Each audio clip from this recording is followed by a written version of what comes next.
Buenas tardes a todas las personas que nos estén siguiendo por el canal de YouTube de Más Allá de las Fronteras. Hoy estamos dando inicio a un proceso que hemos llamado Primer Encuentro Internacional de Estudiantes Colombianas y Colombianos en Europa. Este ejercicio lo ubicamos, digamos, en un espacio geográfico más allá de las fronteras de Colombia, el espacio de ubicaciones en el continente europeo. Las organizaciones que estamos aunando esfuerzos para llevar a cabo esta propuesta de reflexión son, por una parte, el Círculo de la Palabra de Barcelona, que es un grupo de estudiantes, hombres y mujeres, de máster y de doctorado, que venimos funcionando desde el año 2019. Y este ejercicio, digamos, nace con la idea de acompañar el trabajo que viene realizando la Comisión para el Esclarecimiento de la Verdad Histórica del Conflicto, la reconciliación y la no repetición en Colombia. En ese orden de ideas, entonces, el Círculo de la Palabra se propuso desde el año pasado acompañar el trabajo de la Comisión. El año pasado los estudiantes de Barcelona se reunieron para reflexionar, nos reunimos para reflexionar en torno a temas que viene trabajando la Comisión de la Verdad. Resultado de esto, pronto habrá una publicación en vía virtual que será auspiciada por el Instituto Catalán Internacional para la Paz. Las entidades que vienen que auspician el ejercicio que iniciamos hoy son, por una parte, el Instituto Catalán Internacional para la Paz, por otra parte, la Fundación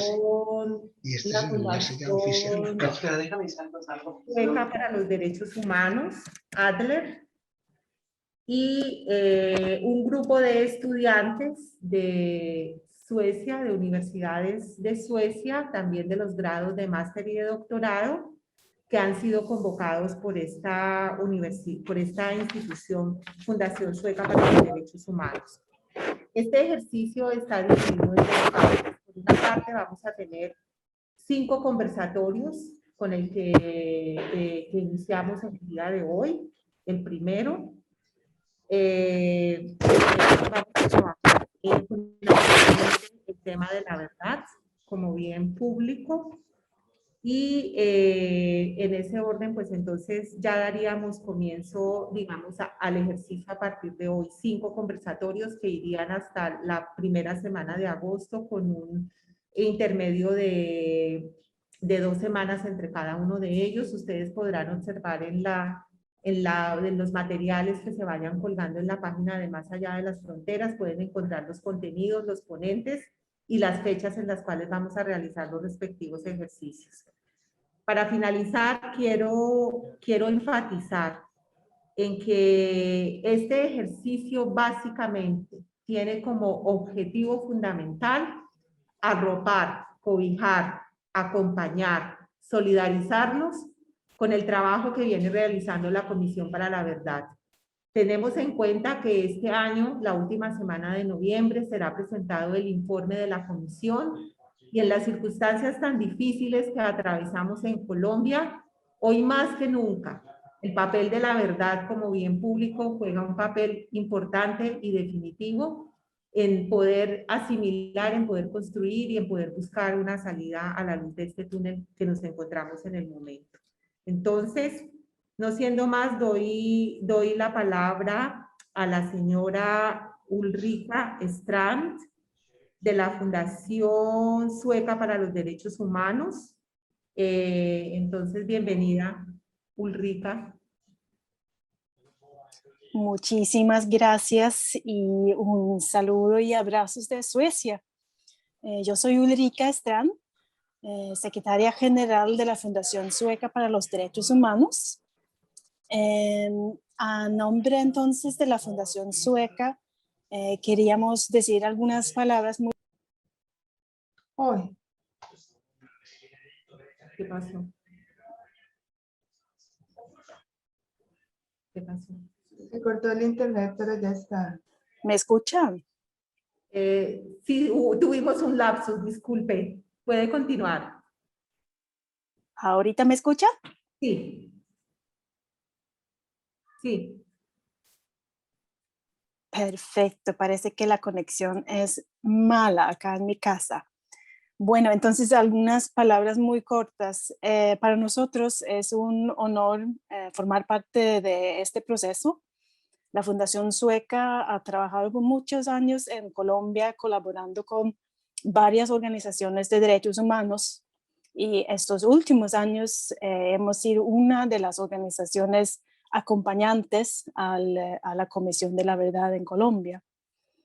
Entonces, este proceso y sobre todo el involucramiento de personas jóvenes como estudiantes para construir un futuro mejor, un futuro de paz en Colombia, de donde sea, si está en Europa o por otro lado. Todos ustedes y todas forman parte de este proceso y por eso es tan importante para nosotros apoyar también un poquito desde lo que podemos en lo que ustedes están haciendo. Entonces, por parte de mí, por parte de Claudia y Frederick, también de la Fundación, mil gracias y suerte. Gracias. Gracias a ustedes y muchísimas gracias a Claudia y a Frederick que nos han venido acompañando en el trabajo del cotidiano, y un saludo y agradecimiento para la presidenta de la Fundación, la señora Ulrika Strand. Pediría la intervención a la abogada Ana Isabel Barrera del Instituto Catalán Internacional para la Paz. Quisiera resaltar que el Instituto Catalán Internacional para la Paz ejerce de Secretaría Técnica de la Macro Territorial Internacional.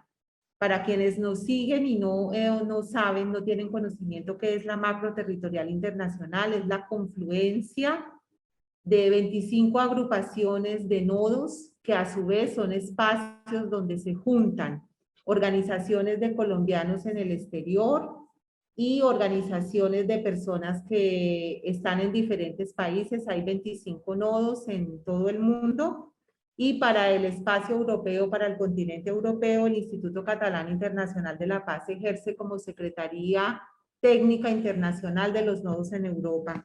Entonces, Ana Isabel, bienvenida, buenas tardes.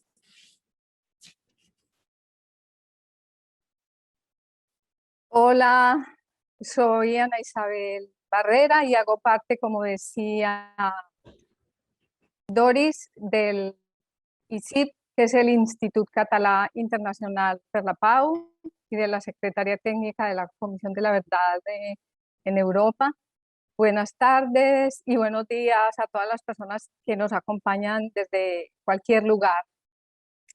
Es una alegría para el ICIP, como entidad pública comprometida en promover la cultura de paz en Cataluña y en el ámbito internacional, saludar y arropar el primer encuentro internacional de estudiantes colombianas y colombianos en Europa, con este primer conversatorio del Círculo de la Palabra, denominado La Verdad como Bien Público, Pedagogía Política y Construcción de Ciudadanía, promovido por el Nodo Cataluña de Apoyo a la Comisión de la Verdad, conformado desde 2018.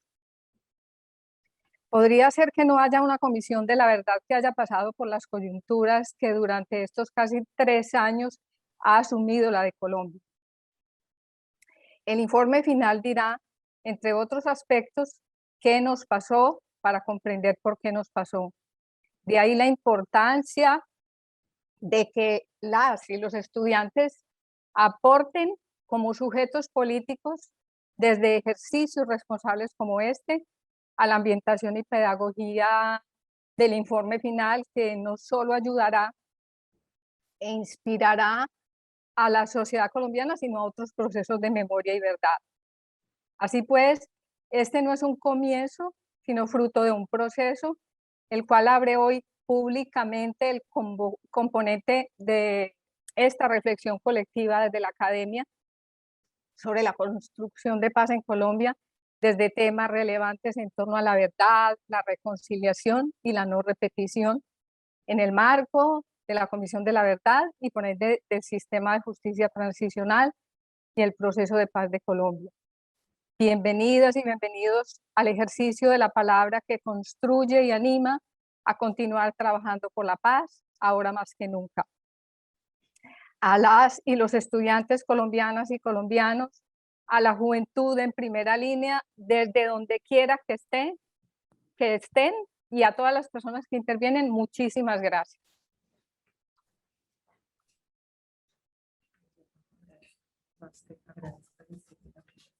Hola, buenas tardes. De nuevo un agradecimiento al apoyo del ICIP, del Instituto Catalán Internacional para la Paz, y a la Fundación Sueca para los Derechos Humanos para apoyar la realización de este evento. Mi nombre es Guillermo Prieto, yo soy estudiante de doctorado en la Universidad de Barcelona en temas de derechos humanos y soy miembro del Círculo de la Palabra, que es la estrategia pedagógica del Nodo Cataluña de la Comisión de la Verdad. Les voy a presentar el tema del que vamos a hablar hoy, junto con el profesor Hernando Villa. Luego les haré una presentación del profesor Hernando Villa, para luego, Valencia Villa, para luego darle la palabra al profesor. Este panel o esta conversación busca reflexionar sobre todo sobre la producción, el uso y la difusión de la verdad en contextos de transformación política como el que atraviesa Colombia con el actual acuerdo de paz. Hablamos de la verdad para referirnos a la verdad del conflicto armado o a la verdad histórica que se construye a partir del trabajo que hace la Comisión de la Verdad en este momento y que ha venido desarrollando durante los últimos 4 años. Pensamos que las cuestiones relativas al rol de la verdad en el posacuerdo y su posicionamiento como bien público nos van a permitir pensar en formas de generar narrativas históricas nuevas, colectivas y pluralistas. Esto quiere decir que se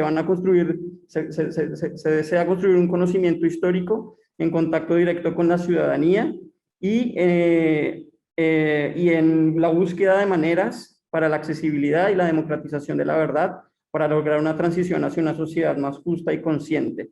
Creemos que en este proceso de construir la verdad como un bien público se conjugan todos los esfuerzos de la Comisión de la Verdad por esclarecer y comprender de manera amplia los hechos ocurridos durante el conflicto armado, de reconocer el rol de las víctimas dentro del conflicto armado y de construir herramientas para la no repetición de estos sucesos. Entendemos que el acceso público a la verdad implica reconocer que la búsqueda y preservación de los hechos del pasado son medios indispensables para la reparación de las víctimas, para la rendición de cuentas sobre lo ocurrido, para la reconciliación social y para la superación de la violencia y la lucha contra el negacionismo y la barbarie. Pensamos que el camino para ello requiere de un ejercicio constante de revisionismo, de contraste y debate de los diferentes relatos que hay sobre los hechos, así como de pedagogías vinculantes y reflexivas sobre la historia reciente y lejana del país. Es así como abrimos paso a este conversatorio, planteándonos preguntas relacionadas con la importancia política de la verdad, con los mecanismos políticos para construir una verdad pública, con el rol de la educación y la pedagogía en la relativización de los relatos históricos tradicionales sobre el conflicto y en la construcción de verdades nuevas, más pluralistas y colectivas. Y para ello tenemos en este momento la presencia del profesor Hernando Valencia Villa. El profesor Hernando Valencia Villa es doctor en Derecho de la Universidad de Yale, es ex procurador de Derechos Humanos en Colombia, exsecretario ejecutivo adjunto de la Comisión Interamericana de Derechos Humanos y actualmente es profesor de Derechos Humanos y Política Internacional en la Universidad de Syracuse en Madrid y representante de la Asociación Española de Derecho Internacional de los Derechos Humanos en Madrid. Bienvenido, profesor Hernando, y le cedo la palabra para que comience con su charla.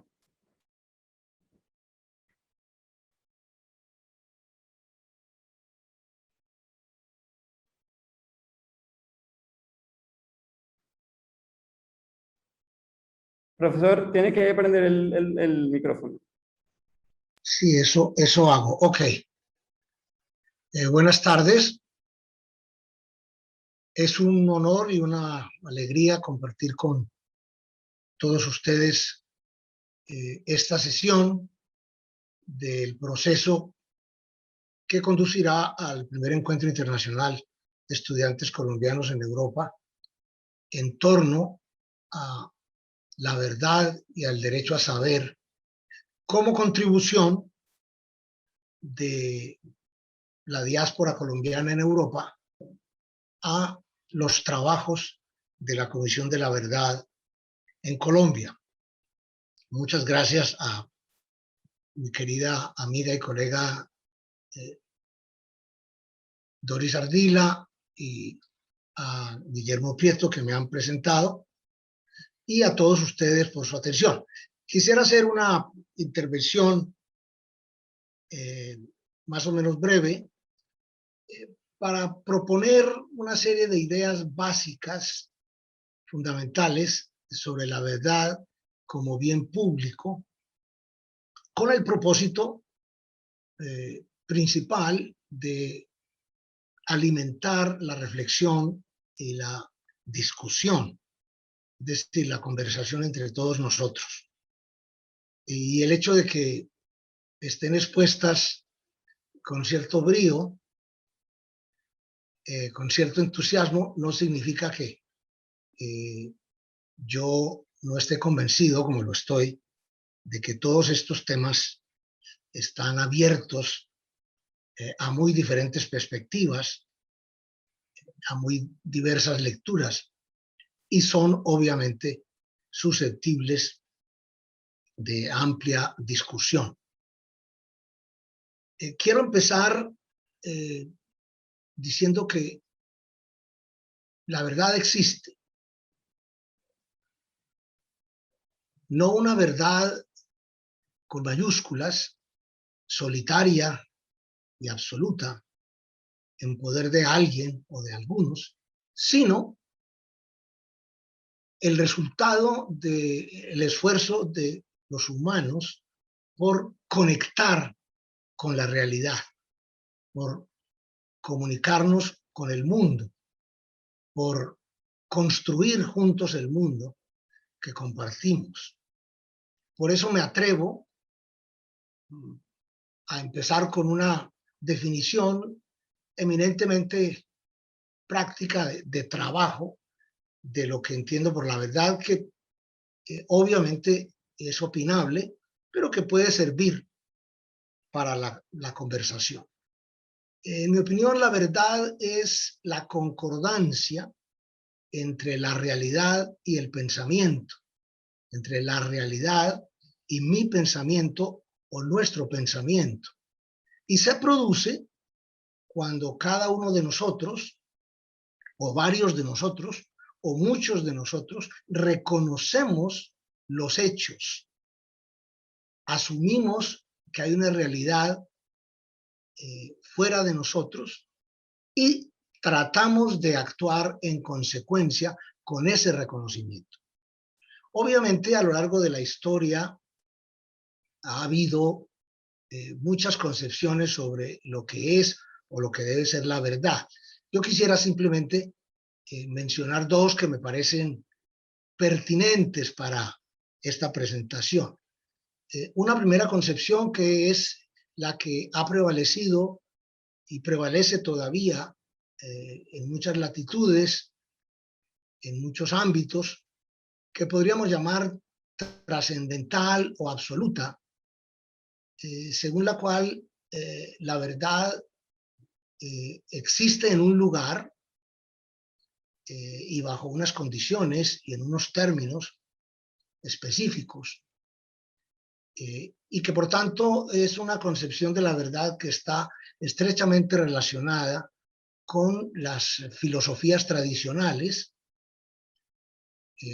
por ejemplo, con la filosofía platónica y todas sus escuelas de pensamiento derivadas, que propone una teoría del conocimiento muy sistemática, muy específica, o las religiones reveladas, las grandes religiones históricas, como el judaísmo, el cristianismo y el islam, que consideran que tienen la verdad o una verdad especial o una verdad mejor o una verdad superior que les ha sido confiada, que les ha sido revelada y que debe tener, por tanto, un reconocimiento singular, un reconocimiento más aventajado o privilegiado por parte de todos los demás. Es una concepción de la verdad que yo respeto, pero que no comparto. Me parece que sería innecesario, de todo punto de vista, insistir en lo que han sido los resultados tremendamente problemáticos, por no decir negativos, y en muchos casos destructivos de la concepción absoluta o trascendental de la verdad. Yo me vinculo más bien a una segunda modalidad, a una segunda alternativa de concepción de la verdad, que es la que yo propongo llamar historicista o relativista, que está muy vinculada a la concepción antropocéntrica, es decir, que arranca de la propia condición humana, de nuestra condición común, de nuestra condición compartida, y que tiene dos momentos históricos extraordinarios, memorables en el Renacimiento y sobre todo en la Ilustración. Esos dos grandes momentos de la historia humana en los cuales una serie de mentes, y una serie de grupos y una serie de procesos sacaron adelante la idea de una humanidad autónoma, de una humanidad emancipada, de una humanidad creativa, de una humanidad dueña de su propio destino y por tanto titular de un derecho a la verdad, es decir, de una capacidad propia para relacionarse con el mundo, para relacionarse con la realidad y de traducir y articular esa verdad de muy diversas formas. En el caso que nos ocupa, a ustedes y a mí, en esta jornada y en las que vendrán después, en torno a los trabajos de la Comisión de la Verdad en Colombia, quiero subrayar enseguida que la construcción o reconstrucción pública de la verdad con base en la memoria histórica, tanto de los individuos como de los pueblos, es el dinamismo central que mueve a las sociedades contemporáneas, especialmente cuando esas sociedades, como es el caso de la Colombia de hoy, se enfrentan a grandes crisis políticas, es decir, a procesos conflictivos de carácter violento o armado, o a guerras civiles o a dictaduras, e intentan, legítimamente por supuesto, hacerles frente y superarlos. En ese contexto hay que recordar, porque también es muy sabido, yo simplemente recojo estas cosas y las pongo en nuestra agenda de hoy, que la institución pública generalmente habilitada en las sociedades modernas y contemporáneas para construir o reconstruir la verdad pública de los hechos del pasado, especialmente cuando ese pasado se presenta luctuoso o criminal, es la justicia judicial, es decir, la rama judicial o jurisdiccional de los estados, de las organizaciones políticas soberanas de las sociedades.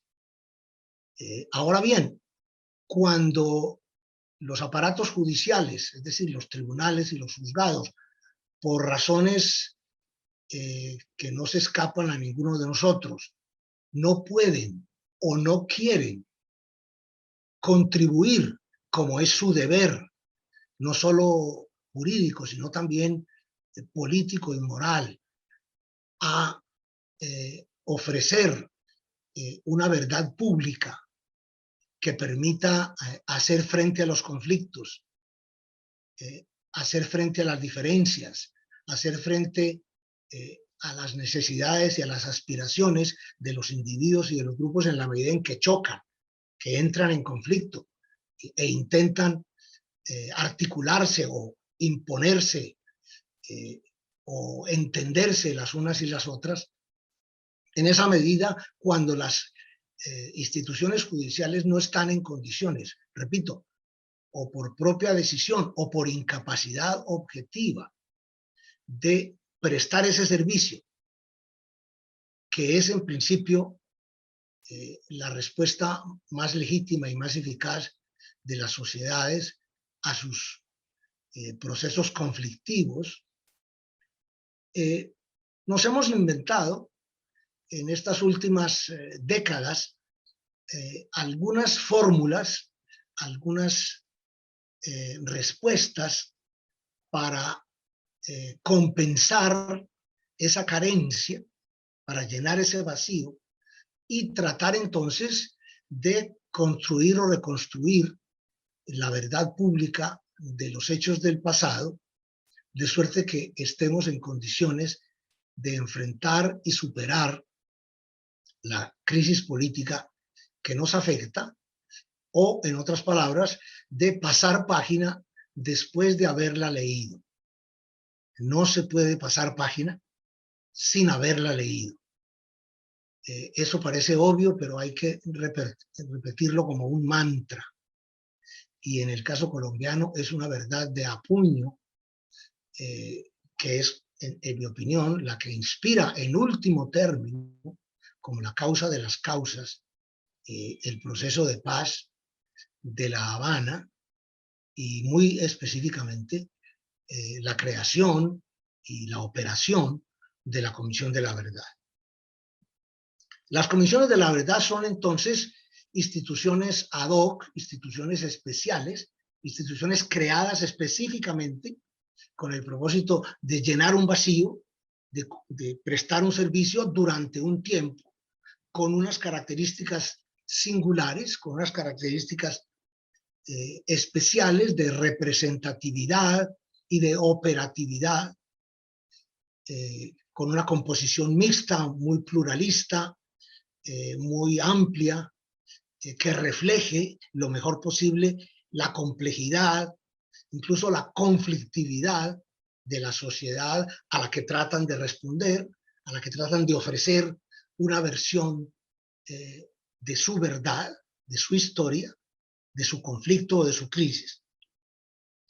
Por tanto, a mí me gusta decir que las comisiones de la verdad tienen como propósito fundamental producir y compartir con sus sociedades una versión pluralista, moralmente autorizada e históricamente solvente de la crisis política más o menos grave, más o menos radical, más o menos fundamental que se trata de enfrentar y de superar. Dicho esto, ofrezco un segundo elemento para enriquecer este cuadro. Hannah Arendt, la gran pensadora alemana de tradición judía, que es una de nuestras guías en todos estos temas, en todas estas búsquedas, a veces a tientas, a veces en la oscuridad, decía que había tres clases de verdad. La verdad racional de las ciencias naturales, como la que tenemos hoy delante nuestro, como resultado de los avances de la medicina y de la salud pública para enfrentar la terrible pandemia del coronavirus que ha afectado por primera vez en un siglo a nuestro planeta y que ha constituido una prueba diabólica, no solamente en lo sanitario y en lo económico, sino también en lo político y en lo moral para todas las sociedades afectadas, es decir, para todas las sociedades. Yo creo que la verdad de la pandemia, como la verdad de la vacuna, como la verdad de la medicina como servicio público, están a nuestra disposición porque son patrimonio común y tenemos que asumirlas y compartirlas del mismo modo que compartimos el aire, que compartimos la tierra, que compartimos el agua y que compartimos los grandes avances de la ciencia y la tecnología.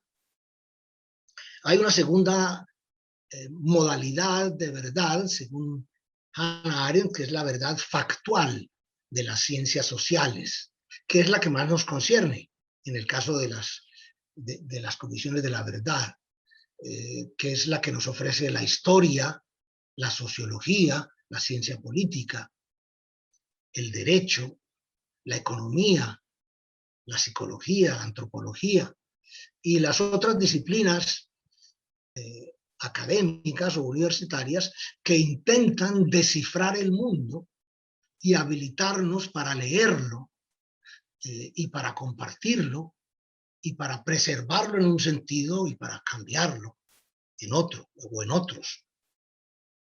Y una tercera modalidad que, como buena demócrata radical que era la tía Hannah, ella llamaba la opinión pública mayoritaria, que se expresa no solamente a través de las elecciones, es decir, de los procesos electorales, sino a través de todas las formas de participación ciudadana, de participación comunitaria, de representación colectiva, a través de los medios de comunicación y a través de todas las expresiones legítimas de los individuos y de los grupos y de los pueblos.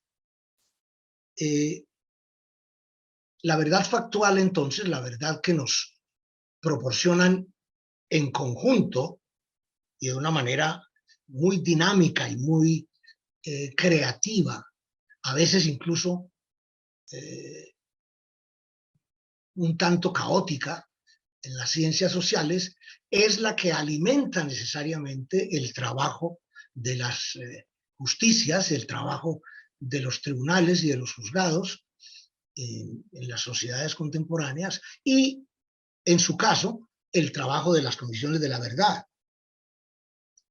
que son temporalmente y dentro de límites más o menos específicos y más o menos estrechos, las comisiones de la verdad, que actúan como una especie, bien entendida la expresión, esto hay que tomarlo siempre con un grano de sal, entre comillas, y con cautela, como mecanismos semijudiciales o parajudiciales, en el sentido de que quieren ofrecer a las sociedades que las crean una verdad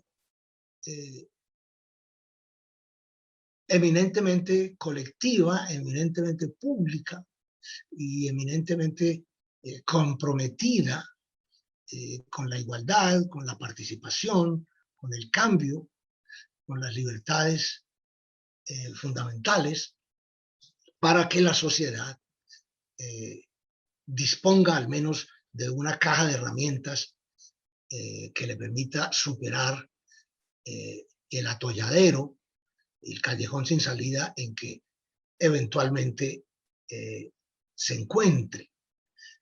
Por eso mismo, la verdad factual, la verdad producida y divulgada por las ciencias sociales en sentido amplio, es el fundamento, al menos en las democracias, en las sociedades que son o aspiran a ser democráticas, es el fundamento de la legislación, es decir, de las reglas generales y permanentes de conducta que gobiernan la convivencia entre los individuos, los grupos y entre la sociedad civil y el Estado, y entre cada sociedad y sus vecinas en la comunidad internacional. En segundo lugar, esas mismas verdades factuales tienen que ser el fundamento de la jurisprudencia, es decir, del trabajo de los jueces ordinarios, de los jueces institucionales, de los jueces del Estado.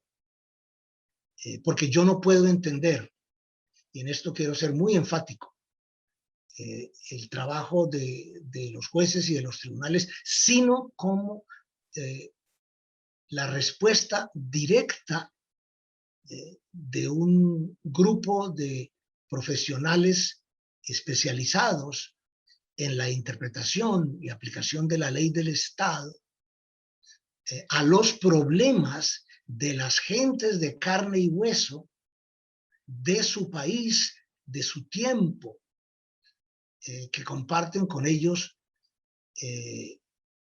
la vida humana durante unas décadas en este pequeño planeta azul perdido en la inmensidad del universo. De otra manera, la actividad judicial se puede entender como un ejercicio esotérico, enigmático, para una casta de sacerdotes, de sumos sacerdotes, que sería inaccesible para el común de los mortales. No, yo no acepto esa concepción, yo no acepto esa comprensión de la labor judicial. Los jueces son nuestros contemporáneos, nuestros conciudadanos, nuestros iguales, simplemente tienen una tarea propia, tienen una tarea específica por su formación y por su experiencia y por el compromiso que asumen ante todos nosotros, pero tienen que estar sintonizados permanentemente y seriamente, hondamente sintonizados con lo que pasa en su país, en su tiempo, en su medio. Las políticas públicas, en tercer lugar, también tienen que estar alimentadas, nutridas por la verdad factual de las ciencias sociales, incluida, obviamente, la memoria histórica de los individuos y de los grupos, especialmente cuando se refiere a procesos conflictivos o aflictivos de un pasado luctuoso o criminal. Y en últimas, en cuarto lugar, la cultura democrática, es decir, el conjunto de prácticas, de tradiciones, de costumbres, de experiencias, de valores, de principios, de procesos, de proyectos, de programas, a través de los cuales una sociedad se da sus propias reglas, sus propios esquemas, sus propias instituciones y procedimientos para moverse en el tiempo, en el espacio, e ir en alguna dirección más o menos clara, más o menos compartida. Finalmente, por todas estas razones, espero haber sido lo más claro posible. Yo creo que la verdad es, en este sentido que he tratado de caracterizarla esta tarde, en este esquema, un bien público o un bien común, porque es el punto de partida no solamente del trabajo de las instituciones, sino de la vida cotidiana de las personas y de las comunidades y de los países y de la sociedad internacional en su conjunto. En el entendido de que esa verdad como bien público o común necesita, exige como contexto necesario y suficiente sociedades abiertas y pluralistas con una ciudadanía consciente de sí misma y dueña de su propio destino. Me explico. En una democracia que reconozca la existencia de la verdad en este sentido y de estas verdades en particular, es indispensable que se reconozcan el carácter abierto, es decir, el carácter inacabado, el carácter inconcluso, el carácter de proyecto siempre en acción, en movimiento, en curso, que no termina, que no se cierra, que no concluye, que es la sociedad misma. En ese sentido, defino una sociedad como abierta, una sociedad que no está hecha de una vez para siempre, sino que tiene una cierta organización y tiene una cierta administración de las cosas comunes, pero que se mantiene permanentemente dispuesta, permanentemente disponible para ponerse al día, para cambiar, para dar cabida a nuevos miembros, a nuevos proyectos, a nuevos problemas y a nuevas soluciones. Y en segundo lugar, pluralista, es decir, hecha de muchas partes, hecha de muchos elementos distintos. Hannah Arendt también decía que no es el hombre, con H mayúscula, el que habita la tierra, sino que son los hombres y las mujeres, con minúscula, los que habitan este planeta. Por tanto, la pluralidad es la ley de la tierra. Somos muchos y somos iguales en dignidad y en derechos y distintos en todo lo demás. Y que viva la diferencia. Por tanto, me parece a mí que la verdad que tratamos de construir, que tratamos de entender y de practicar, que se trata no solamente de reconocerla, sino de practicarla como un bien público o común, solamente tiene sentido en esta perspectiva. Para que la ciudadanía que compartimos, que la ciudadanía que nos establece, que nos estatuye a todos y cada uno de nosotros como individuos moralmente capaces y políticamente autónomos, tenga sentido y pueda jugar un papel activo, creativo, participativo en la vida de la sociedad, en la vida del Estado. Por eso hay que recordar que la ciudadanía es básicamente el derecho a tener derechos, que es el derecho fundamental, y hasta la propia vida, la libertad, las garantías del debido proceso, los derechos humanos de primera generación, o civiles y políticos, los derechos humanos de segunda generación, o económicos, sociales y culturales, y los derechos humanos de tercera generación, o colectivos y de los pueblos. Todos los derechos y las libertades de que estamos investidos tienen sentido y razón de ser en la medida en que estén al servicio de una ciudadanía, es decir, de una pertenencia política de cada uno de nosotros a una organización del Estado y de la sociedad en la cual tengamos un rol, tengamos un papel, tengamos un pequeño lugar bajo el sol, derecho a levantar la mano y a oír nuestra voz y a defender nuestro cuerpo, defender nuestra vida, defender nuestra palabra, defender nuestro proyecto, nuestro trabajo y el de los demás, los de los demás. En esos términos, entonces, yo querría introducir el debate recordando que estos son temas también en proceso, en construcción.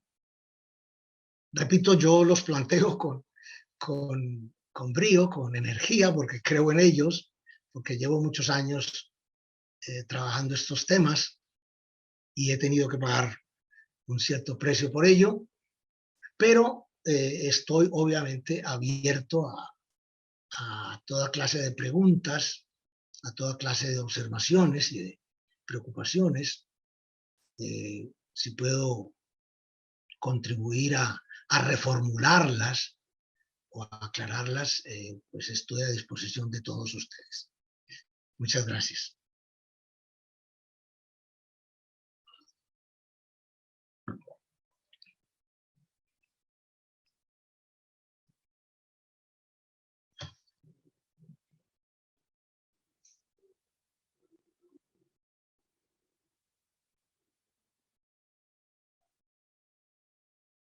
Estaba diciendo que muchas gracias por su interesante y lúcida disertación, que vamos a formularle unas preguntas en relación con la presentación que usted nos acaba de hacer. Me gustaría antes rápidamente compartir con ustedes una reflexión de la Mesa por la Verdad, que otra vez no hay sonido. ¿Sí están escuchando? ¿Sí? ¿Ahora sí? Estaba diciendo que querría compartir con ustedes unas reflexiones de la Mesa por la Verdad, que es un espacio de confluencia de organizaciones colombianas que desde hace muchísimos años, décadas y lustros, vienen trabajando por la defensa, garantía, promoción, protección, incidencia de los derechos humanos y que ahora con el trabajo de la comisión pues han venido acompañando ese trabajo. Entonces, en la idea de lo que el profesor Valencia Villa nos mencionó acá, dos, digamos, características o condiciones de la verdad, me gustaría, digamos, como compartir. Entonces, lo primero que quiero hacer mención es a la verdad como bien público.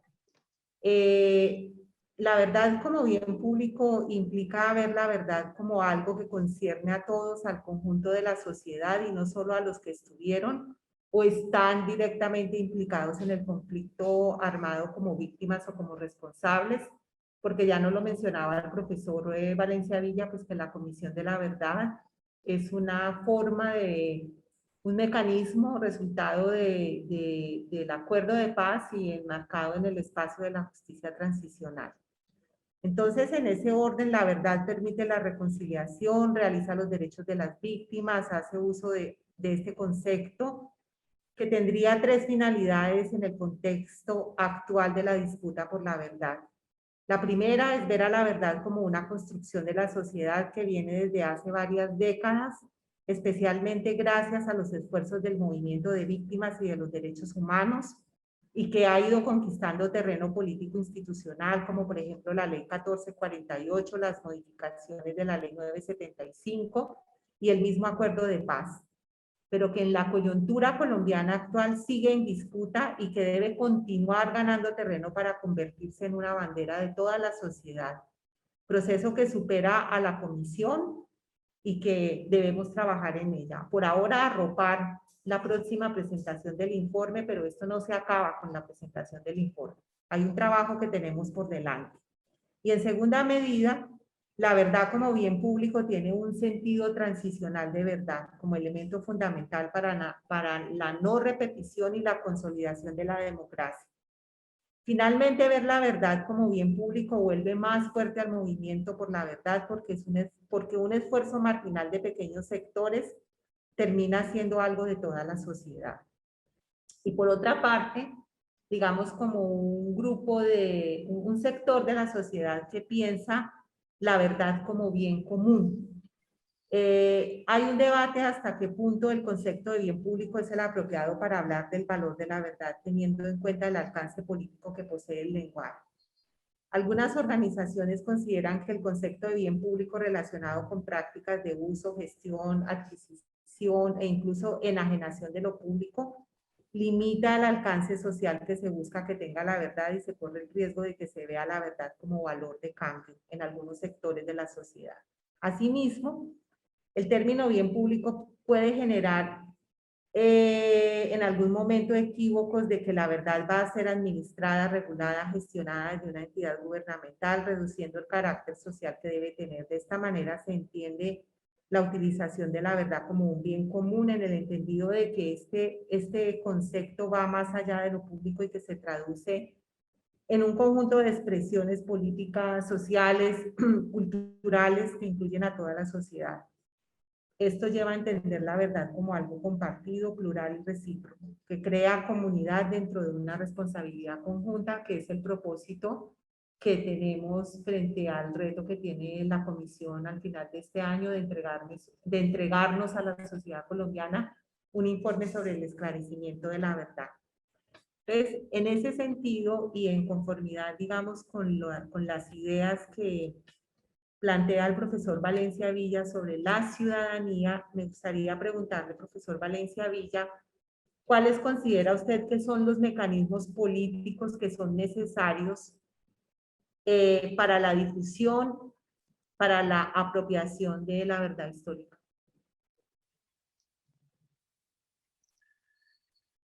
Esa es una pregunta muy seria, una pregunta de mucho fondo, de mucha envergadura. Yo diría que hay 3 o 4 mecanismos políticos para utilizar la expresión que me parece muy interesante, que podrían ayudarnos a apropiarnos, en el mejor de los sentidos, de la verdad, en este caso de la verdad del conflicto, como un bien público, como un patrimonio común. El primero, obviamente, es el correcto funcionamiento de la justicia judicial. La Comisión de la Verdad aparentemente está haciendo un gran trabajo y yo personalmente espero que nos ofrezca un informe memorable, un informe histórico, que sea una gran contribución al esclarecimiento de la tragedia política contemporánea de Colombia, que no es pequeña, al contrario. Pero la comisión va a recoger velas y se va a marchar a casa a finales de este año. Y nos volvemos a quedar solos, los colombianos, con la justicia judicial que tenemos en este momento. Y esa justicia judicial, pues, dista mucho de ser tanto legítima como eficaz, que son las 2 condiciones que, en mi opinión, debe cumplir un sistema judicial en una democracia contemporánea. Legítimo, es decir, ampliamente sustentado en el consenso de la ciudadanía, en el respaldo de la sociedad civil y al mismo tiempo eficaz, es decir, capaz de procesar el múltiple conflicto social y ofrecer oportunamente respuestas concretas, puntuales, caso por caso, para los conflictos que atraviesan y constituyen la sociedad. Yo pienso que tenemos todavía una enorme tarea, una tremenda asignatura pendiente con la justicia judicial en Colombia. Tenemos que terminar de modernizarla y democratizarla en serio, para hacerla cada vez más pública, cada vez más transparente, cada vez más oral, cada vez más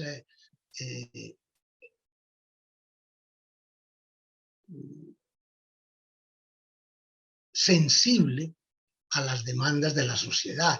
Iba a decir rápida, pero claro, es una palabra problemática en este contexto.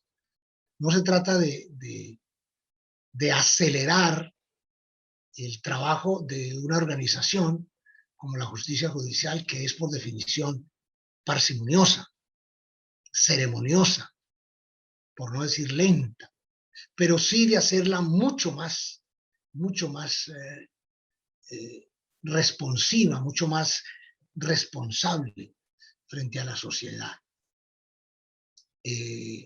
Habría que extender, en otras palabras, si me permiten utilizar un ejemplo que creo que todos podemos apreciar, que todos podemos entender, habría que extender la dinámica de la acción de tutela a todos los sectores y a todos los niveles de la justicia judicial en Colombia. Y hacer una justicia mucho más participativa, mucho más intervenida, mucho más participada por la ciudadanía y mucho más efectiva, mucho más eficaz en términos de respuestas concretas, ¿no? En segundo lugar, el sistema electoral.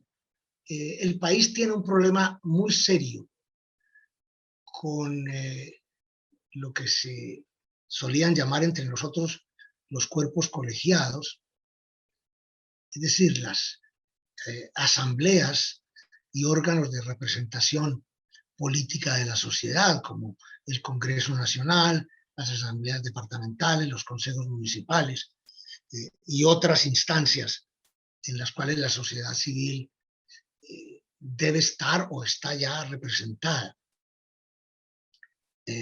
Y debe haber mecanismos mucho más ágiles y mucho más operantes, mucho más efectivos para que la sociedad se haga presente con sus reivindicaciones reales, con sus reivindicaciones concretas, con sus querellas, con sus voces en todos esos órganos, incluyendo, por supuesto, lo que los revolucionarios franceses en el momento más álgido de la Revolución Francesa llamaban el escrutinio público de depuración, es decir, el procedimiento para despojar a los representantes de su investidura.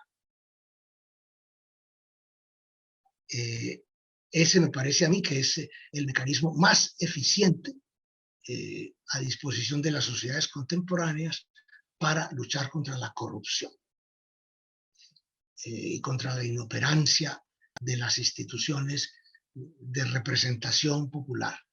Es muy problemático, es muy desafiante, hay que pensarlo muy bien, hay que diseñarlo muy bien, pero hay que hacerlo sin miedo y hay que pensar seriamente en ello a corto plazo.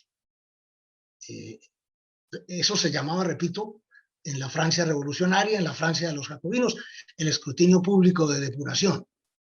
Se podría llamar de otra manera, revocación del mandato, ¿no? Pero a mí me parece que sin esa institución, la lucha contra la corrupción y en el mejor de los casos, la lucha contra la deficiente o inadecuada o insuficiente representación política de la sociedad por parte de sus delegados, de sus diputados, pues no va a poderse tratar, no va a poderse procesar. Y en tercer lugar, yo pensaría en esfuerzos mucho más grandes que los que se han hecho hasta ahora en Colombia, pero considerablemente más grandes, más ambiciosos, de más fondo, de más calado, en materia de justicia social, es decir, en materia de redistribución del ingreso y de redistribución de recursos en sentido amplio. Y ese es un mecanismo de apropiación de la verdad.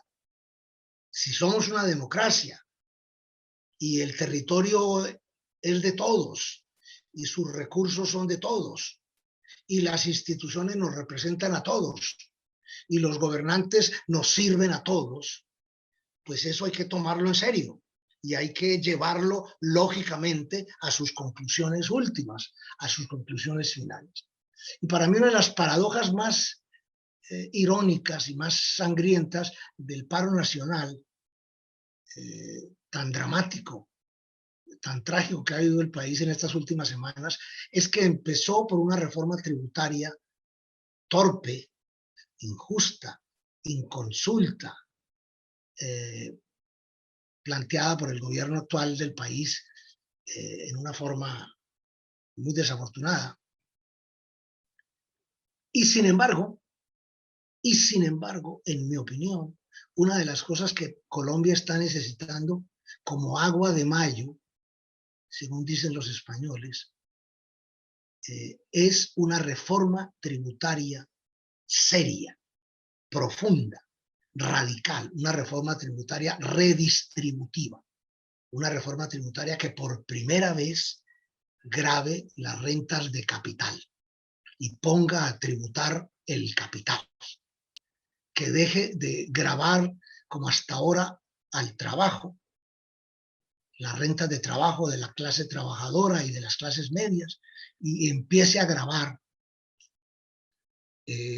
las rentas de capital, las rentas no productivas, no directamente productivas, o incluso abiertamente improductivas.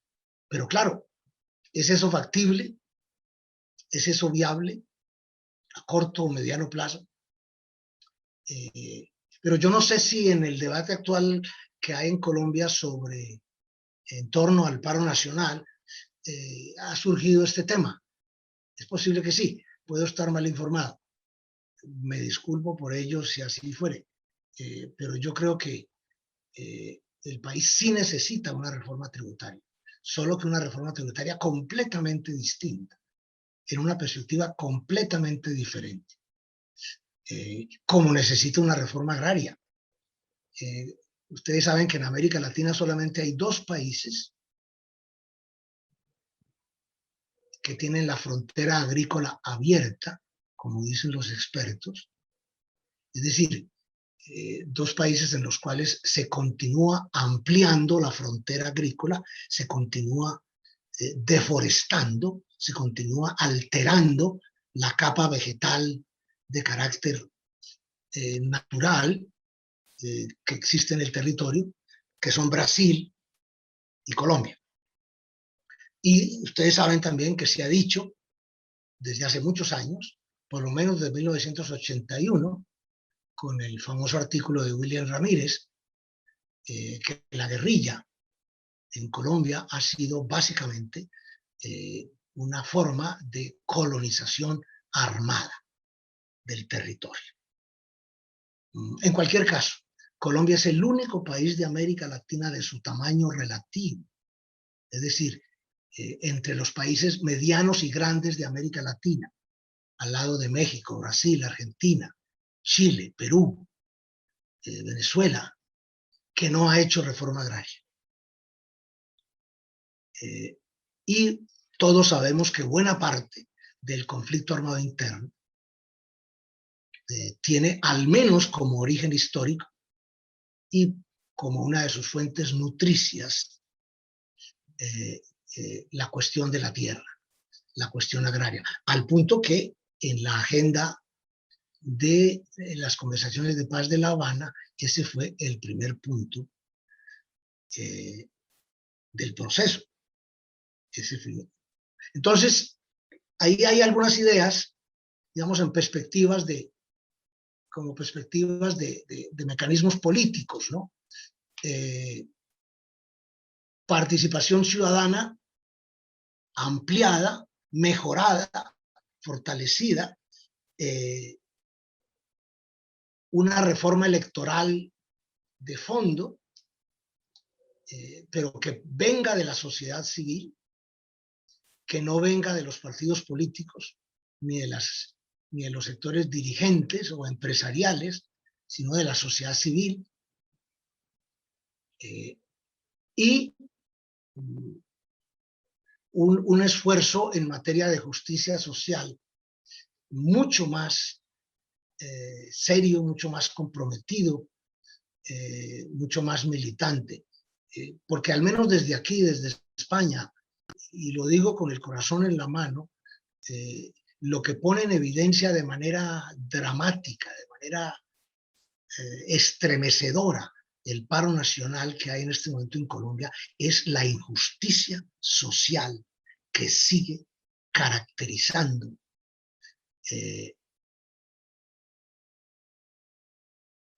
la vida de los colombianos. Todo lo demás me parece secundario. Todo lo demás me parece que viene por añadidura, ¿no? Y ojalá, lo digo sin ironía, porque Doris sabe, y lo saben algunos colegas y algunos paisanos, que yo he sido un observador crítico, un analista preocupado, por no decir escéptico, del proceso de paz y sobre todo del acuerdo de paz. Pero yo espero, sinceramente, de muy buena fe, de muy buena voluntad, que el proceso de paz en general y el acuerdo de paz en particular contribuyan a movilizar los cambios fundamentales de carácter político, económico y social que la sociedad colombiana continúa reclamando.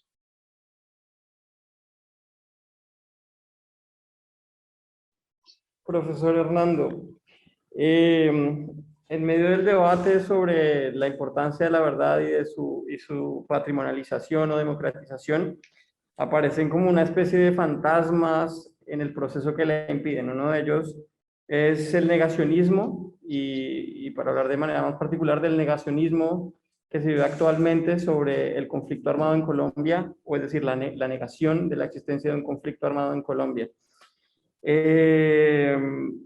Entendemos que ese negacionismo es en realidad un instrumento ideológico impartido para frenar o empequeñecer los objetivos que tiene el acuerdo de paz y de la transformación política que se espera con el acuerdo de paz.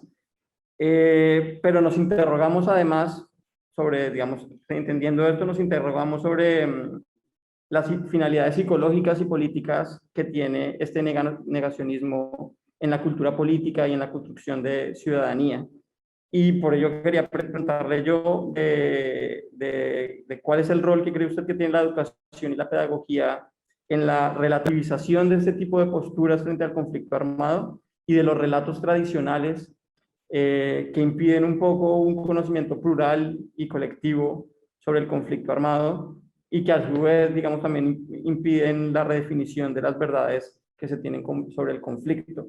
Y se lo pregunto en su calidad de profesor, sí, sobre la relación que existe entre política y pedagogía en la construcción de un conocimiento más colectivo y en la superación de la negación o del ocultamiento de la verdad en el proceso actual que atraviesa el país. Es una pregunta magnífica, muy interesante. Yo creo en la educación y creo en la cultura. Me parecen procesos esenciales y cruciales en la construcción y reconstrucción de las sociedades humanas. Y en el caso colombiano, me parece que la relevancia de la educación y de la cultura es absolutamente obvia, es irrefutable, es incuestionable. Y tenemos que defender como un patrimonio público entrañable, valiosísimo, tan importante como el aire, o como el agua, o como la tierra, nuestra educación, nuestras escuelas, nuestros colegios, nuestras universidades y nuestra cultura, nuestras instituciones y organizaciones y prácticas culturales. porque lo que hace la cultura y la educación, lo que hacen la educación y la cultura es básicamente enseñarnos a reconocer el mundo, enseñarnos a reconocer la verdad que es el mundo, la verdad que es la vida, la verdad del mundo y de la vida que hacemos juntos, que compartimos juntos. Y por tanto, el negacionismo, que estoy de acuerdo con lo que sugiere la pregunta, es una práctica inaceptable, profundamente regresiva, profundamente retardataria. No solamente porque significa una denegación de la realidad, de una realidad palpable, de una realidad notoria, de una realidad patente, de mil maneras para la inmensa mayoría de los colombianos y de los ciudadanos de cualquier sociedad que atravesare una situación como la nuestra, sino porque contribuye a desarmar en el sentido democrático, en el sentido de construcción de ciudadanía, contribuye a desarmar, a desarticular, a desactivar los esfuerzos de la sociedad por organizarse, por movilizarse, por participar, por intervenir, por hacerse oír, por hacer contar, por hacer valer sus reivindicaciones, sus contribuciones. Y en ese sentido creo que el informe de la Comisión de la Verdad puede ser una contribución decisiva, una contribución histórica. Yo tengo la gran esperanza de que la Comisión nos ofrezca un gran informe, un informe valiente, un informe completo, un informe amplio, un informe con el que nos podamos identificar, que podamos asumir como propio, que podamos asumir como verdad compartida, como verdad pública, como verdad común, la inmensa mayoría de los colombianos. Esto no significa, como es obvio, que el informe no vaya a generar grandes reacciones y una encendida polémica. Eso se puede anticipar. Por moderado que sea, por conciliador, por equilibrado, por ponderado que se pretenda, el informe va a generar una polémica formidable. Y está muy bien que así sea. La pregunta es, ¿qué vamos a hacer con él? ¿En qué lo vamos a convertir? ¿En qué lo vamos a traducir? ¿En qué medida ese informe se puede convertir en proyectos de ley, en proyectos de reforma constitucional, en iniciativas ciudadanas, en iniciativas comunitarias, en iniciativas sectoriales o grupales? Esa es la gran pregunta. Ahora, es la segunda vez que escucho esta tarde la expresión las transformaciones sociales, económicas y políticas resultantes del proceso de paz y del acuerdo de paz. Yo estoy de acuerdo con esa expresión como desideratum, como ideal, como objetivo estratégico, pero hasta ahora me parece que el compromiso del gobierno actual con el proceso de paz en general y con el acuerdo de paz en particular me parece muy insuficiente.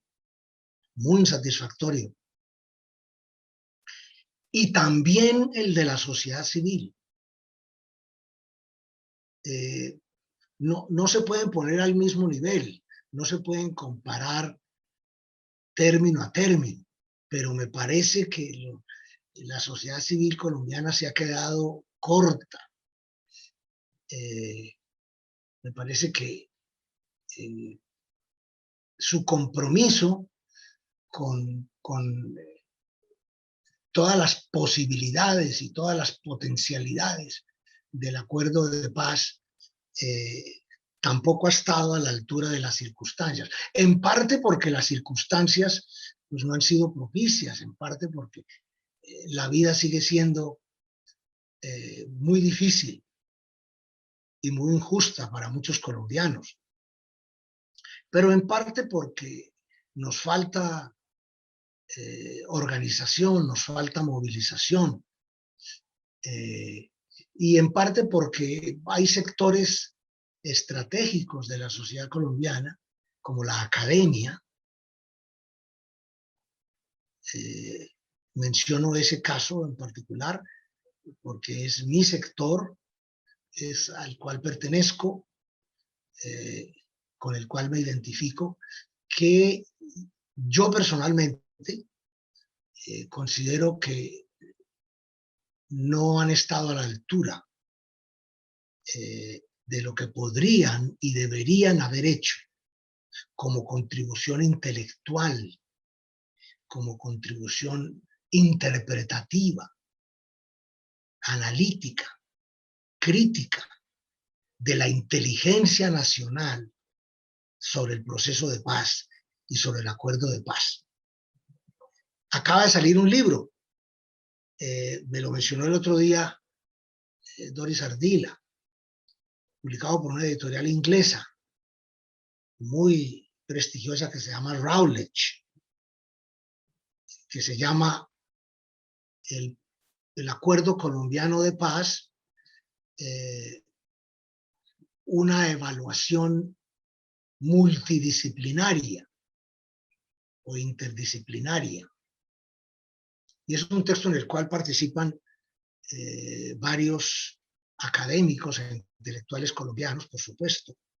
Rodrigo Primi,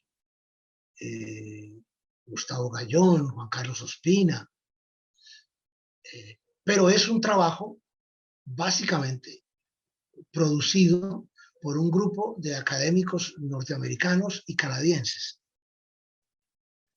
Y se ha publicado en inglés. Yo sueño y me pregunto por cuánto tiempo más tendré que soñar con una auténtica explosión demográfica de libros sobre el proceso de paz y sobre el acuerdo de paz.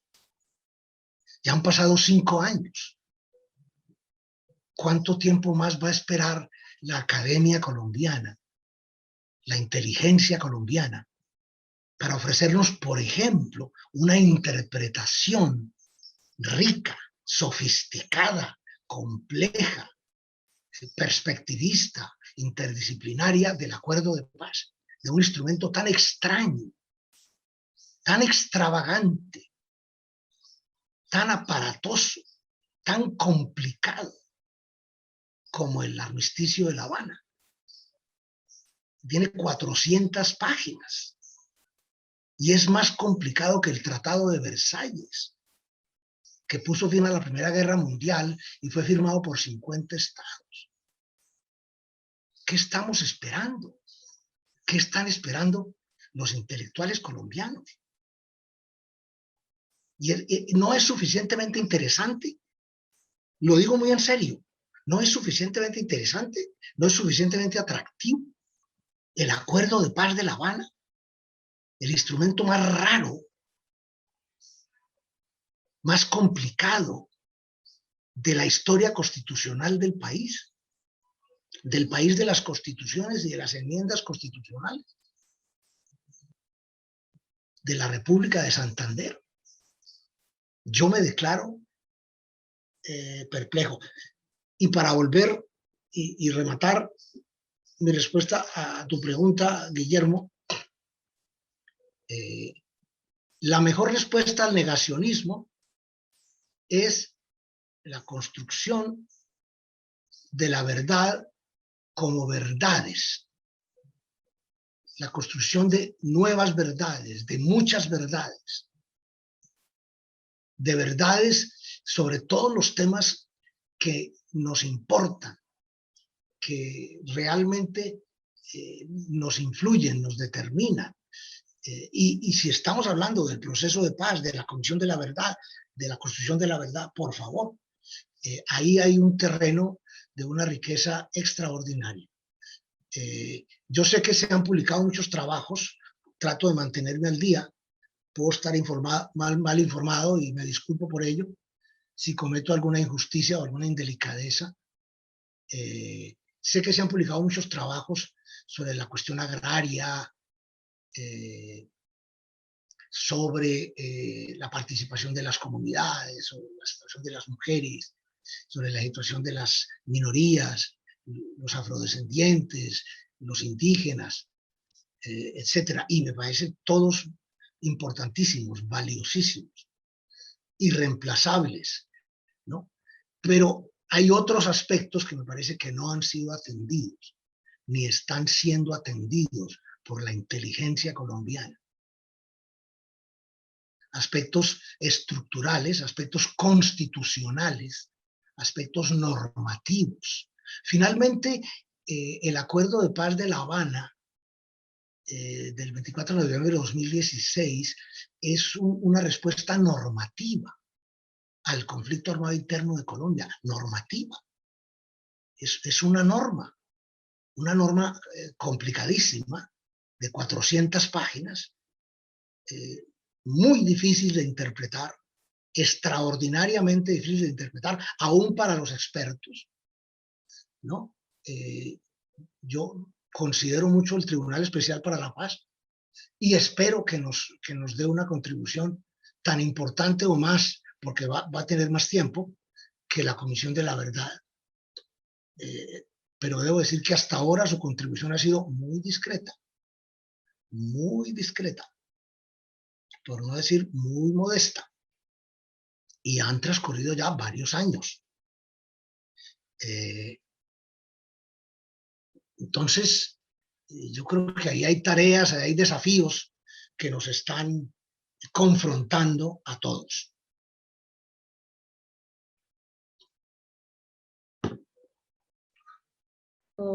Encaminándonos hacia la última pregunta para que después Andrés Guillermo nos pueda recabar sobre algunas 3, 4 ideas fundamentales y pasaríamos al cierre. Entonces, agradecer a quienes nos han seguido por la transmisión de YouTube, a nuestros estudiantes del Círculo de la Palabra, a nuestros estudiantes de Suecia, y querríamos mencionar una pregunta de uno de ellos que está relacionada con el tema de las personas que defienden las ideas que nos mantienen en mentalidades de guerra, atesoran como normal lo que llamamos absurdos irrefutables. Entonces, pregunta cómo dialogar desde ahí. Y para empatar con esa pregunta, me gustaría su opinión sobre el impacto de las verdades históricas. Usted ya de alguna manera lo mencionó en la respuesta que nos dio en esta pregunta que acaba de finalizar. El impacto de las verdades históricas en la legislación, en la jurisprudencia, en la política pública y en la cultura democrática. Esa sería la pregunta de cierre de nuestro conversatorio para que luego Andrés Guillermo nos pueda presentar unas ideas claves y ya luego daríamos paso al cierre. Entonces, profesor, si nos puede usted contestar esta pregunta. Me vienen a la cabeza dos referencias bibliográficas muy significativas que quiero hacer. Hay un libro del historiador y analista político canadiense Michael Ignatieff,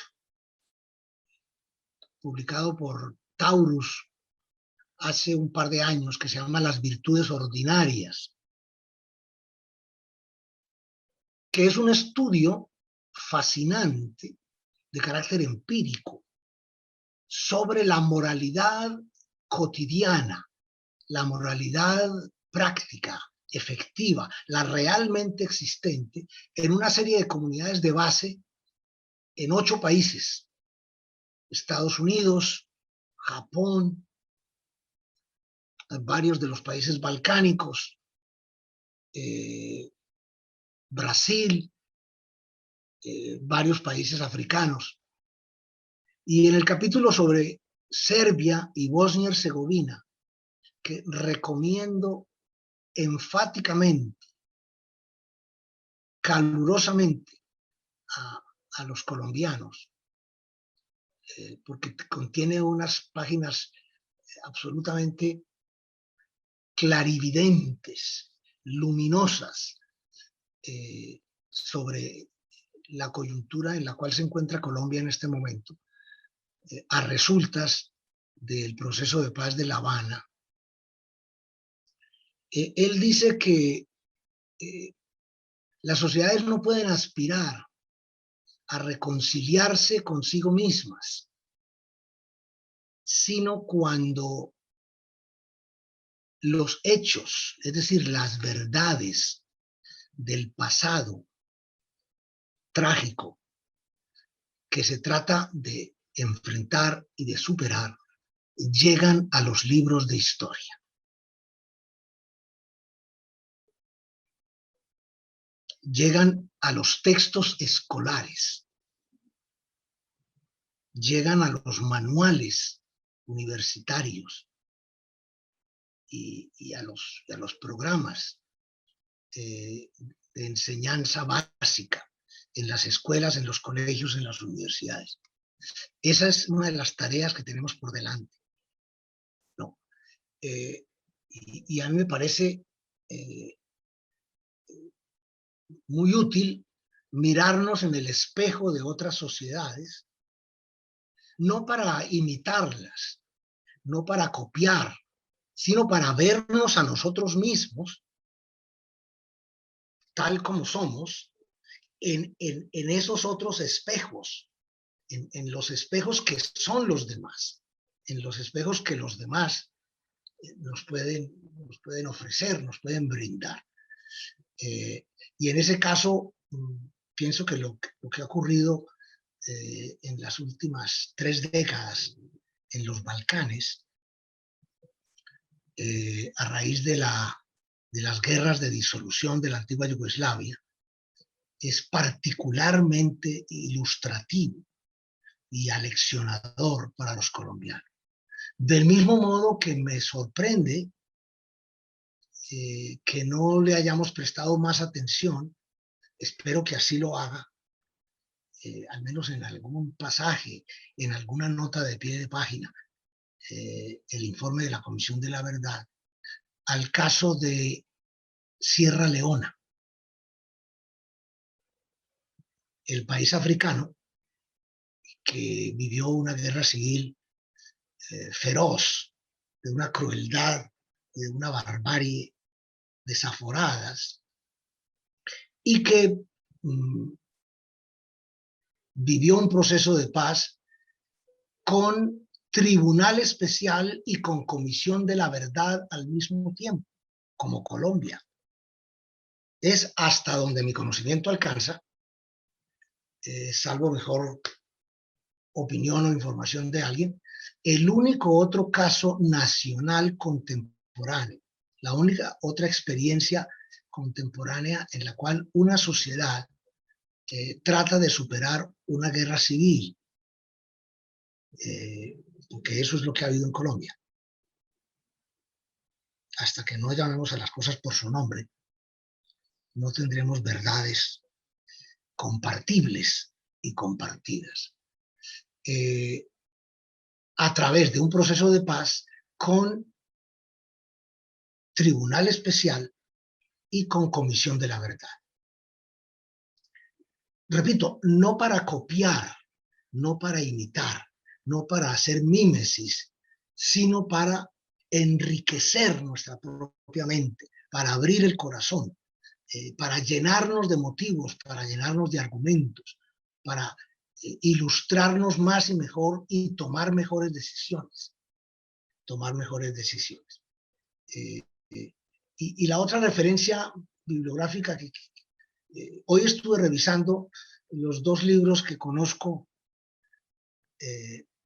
del profesor alemán Marcus Gabriel. Quiero recomendarlo calurosamente. En mi opinión es el filósofo más importante que hay hoy en el mundo.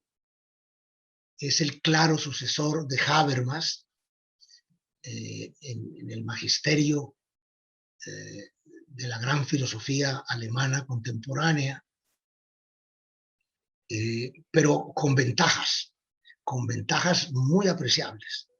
Es el catedrático de filosofía de Bonn, la Universidad de Bonn, y acaba de publicar un libro sobre ética, que es una verdadera joya, que se llama Ética para tiempos oscuros, publicado por la editorial Pasado y Presente de Barcelona. Marcus Gabriel. Y hace una reflexión riquísima, muy ambiciosa, con dos virtudes que son muy raras de encontrar entre los filósofos académicos, entre los filósofos profesionales. En primer lugar, la claridad. Este señor escribe con una claridad absolutamente maravillosa. Se puede leer y entender sin problemas. No se requiere versación especial en filosofía ni en ética.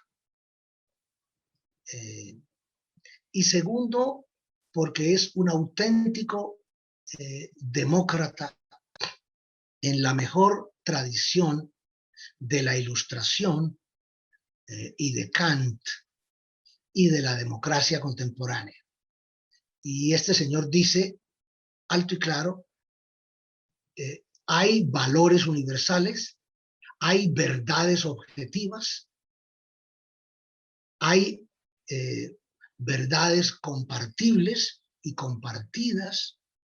El relativismo ha sido útil, ha sido valioso, ha sido oportuno, pero tiene límites. Y no podemos seguir aceptando esa tontería de que todas las opiniones son respetables y de que no hay nada nuevo bajo el sol. No. La verdad existe, hay valores universales, hay un patrimonio común de la humanidad que está recogido en lo que se llama hoy el derecho de la humanidad,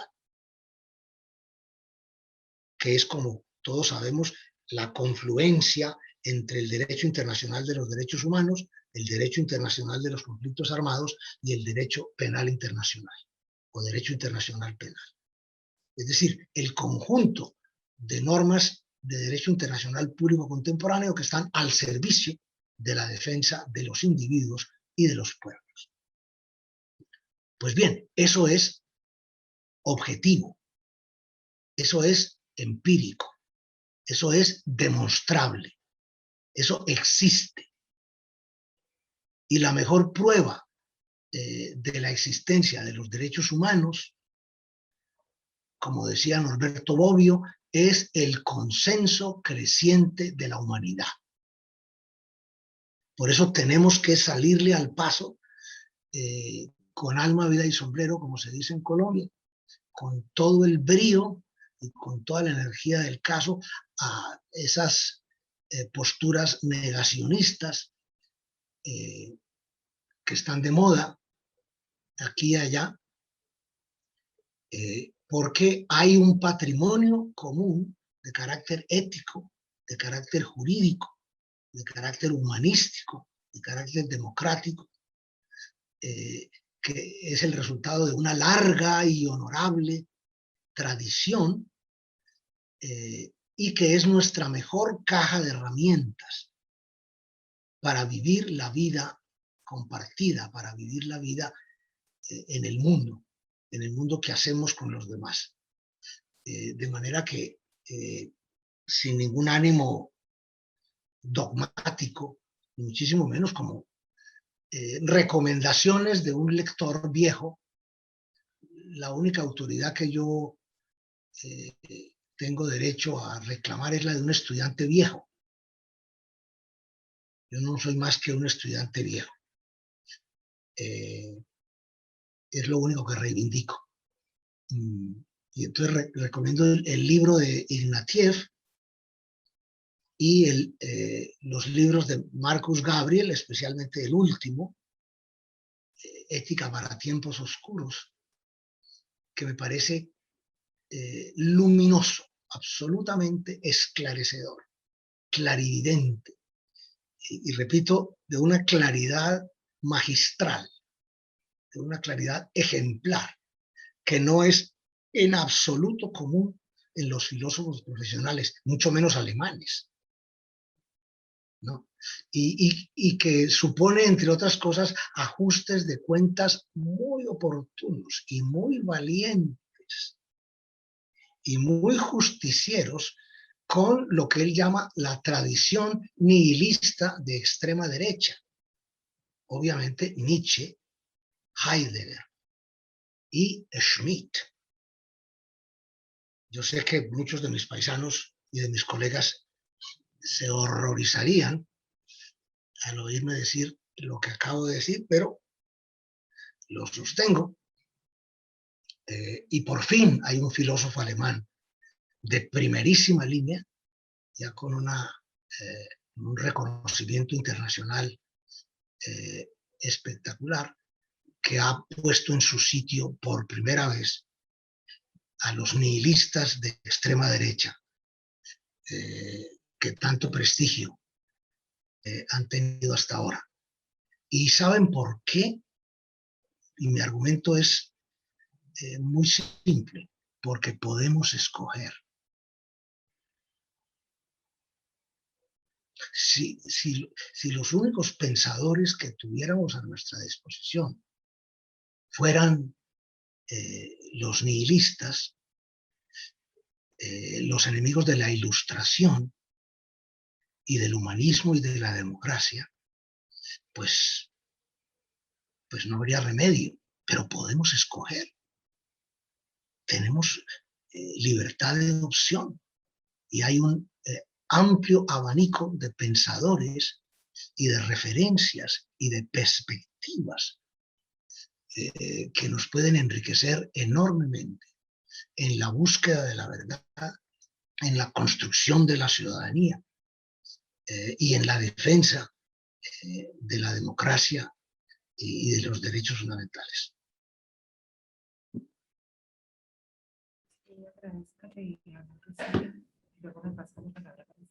Bueno, agradecerle mucho, profesor Hernando, por sus aportaciones, por las recomendaciones bibliográficas. Estamos muy contentos por eso. Seguramente van a servir para la comprensión de esta conversación, pero también para lo que viene, que es la realización del encuentro de estudiantes. Invitar a los estudiantes, hombres y mujeres que están estudiando en Europa actualmente, a que escuchen esta conversación y a que se nutran de ella para participar en lo que será el encuentro en el mes de septiembre. Estamos de acuerdo con el profesor Hernando en que este proceso de construcción de la verdad como un patrimonio público o la democratización de la verdad para el uso público requiere de varias cosas. Una de ellas, en principio, es un ejercicio amplio de revisionismo, de un revisionismo que no solamente debe pasar por quienes vivieron el conflicto, es decir, por las víctimas y los perpetradores del conflicto, sino por la sociedad civil en común, y esto incluye a las instituciones, incluye a la ciudadanía, incluye a la academia, incluye a todos los cuerpos colegiados interesados en la reconstrucción de la verdad. Además de este proceso de revisionismo, de construcción colectiva de esta verdad, es necesario una defensa de esa misma verdad, una defensa de aquellos que quieren confiscar la verdad, ocultarla, y para ello es necesario que seamos conscientes del enorme daño que hace el ocultamiento de la verdad o la negación de la verdad en los procesos actuales, porque pensamos también que es la verdad el proceso necesario para combatir todos los traumas individuales y sociales que la guerra y la violencia no nos han permitido combatir. De nuevo, recordarles que esto hace parte del conversatorio, del encuentro internacional de estudiantes en Europa, un encuentro que busca reflexionar sobre la verdad. Les recuerdo que en el momento que quieran realizar la presentación de sus ponencias, es muy importante que respondan una o alguna de las preguntas que hemos planteado en este conversatorio, y si no son estas, otras que también tengan que ver con el tema, con los temas que estamos tratando. Recordarles que nuestras preguntas esenciales en este camino han sido la importancia del derecho a la verdad y su acceso público en los procesos de justicia transicional, específicamente en el colombiano, los mecanismos políticos para la difusión y la apropiación de la verdad, y el rol de la educación y la pedagogía en la relativización de los relatos históricos tradicionales, en la relativización del negacionismo y en su enfrentamiento, para la definición de verdades nuevas, más plurales y más colectivas, que nos permitan la transformación hacia una sociedad más consciente y en paz. Le cedo la palabra a Doris. Bueno, pues profesor, estoy muy emocionada de compartir con usted este espacio. Esperamos que sea como un impulso para este proceso que vamos a vivir de aquí hasta septiembre. Usted ya sabe que está invitado para acompañarnos en la segunda fase del proceso. Usted será nuestro tutor acompañante en la primera mesa que llevará este título. Agradecemos todas las reflexiones y bueno, yo no pensaría, usted es muy modesto decir que es un viejo estudiante, usted es un profesor. Para mí, aparte de ser un amigo, siempre es un profesor que nos da luces y nos enseña muchas cosas.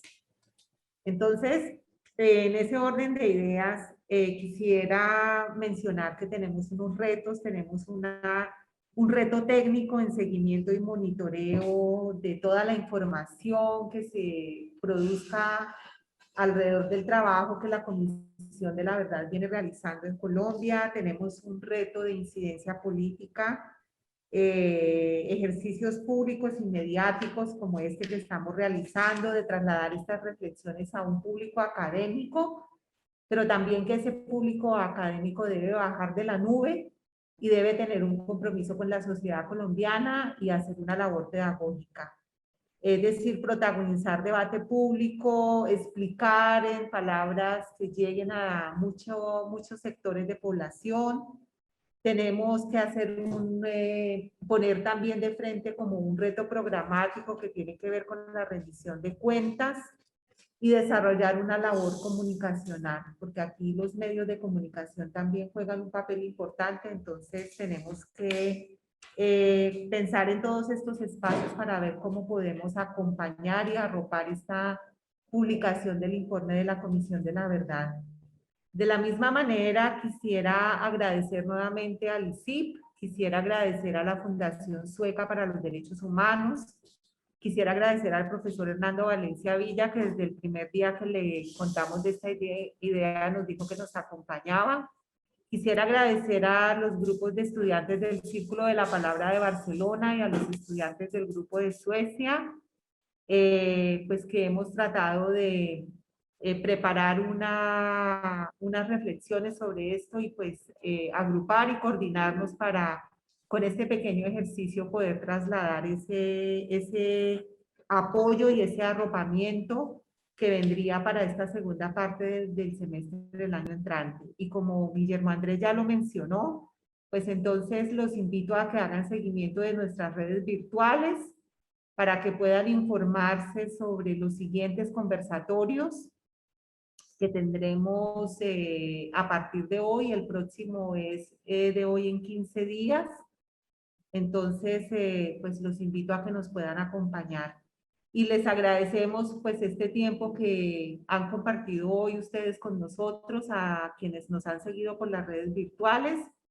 Y pues muchísimas gracias a todos por su tiempo, por su disposición, por su compromiso y sobre todo por el reto tan grande que tenemos enfrente, que es luchar contra ese negacionismo y entrar con argumentos y con razones a esa confrontación y a esa disputa por la verdad y por el esclarecimiento de la verdad histórica, que es en lo que está trabajando la comisión y ese informe que estamos esperando para el final de este año. Buenas noches, buenas tardes para todas y todos y nuevamente un agradecimiento. Y nos vemos en el próximo conversatorio dentro de 2 miércoles. Entonces, a todos muchas gracias. Muy bien. Muchas gracias. Un último agradecimiento, por favor, que se me olvidaba. Hoy nos aloja en su espacio la Fundación AESCO, que significa América, España, Solidaridad y Cooperación. Entonces, ahí sí un poco